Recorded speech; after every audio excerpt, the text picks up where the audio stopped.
Hola a todos, estoy aquí para comunicaros que me retiro del tenis profesional. La realidad es que han sido unos años difíciles, estos dos últimos especialmente.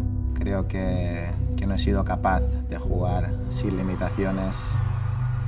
Es una decisión que evidentemente es difícil, que me ha llevado tiempo tomarla,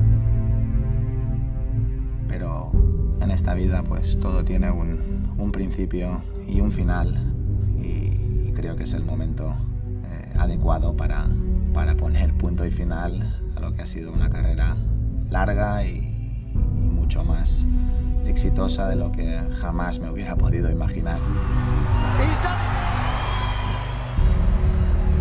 Pero me hace muchísima ilusión que mi último torneo sea la final de la Copa Davis y representando a mi país. Creo que es cerrar el círculo, ya que una de mis primeras grandes alegrías como tenista profesional pues fue la final de Sevilla en 2004.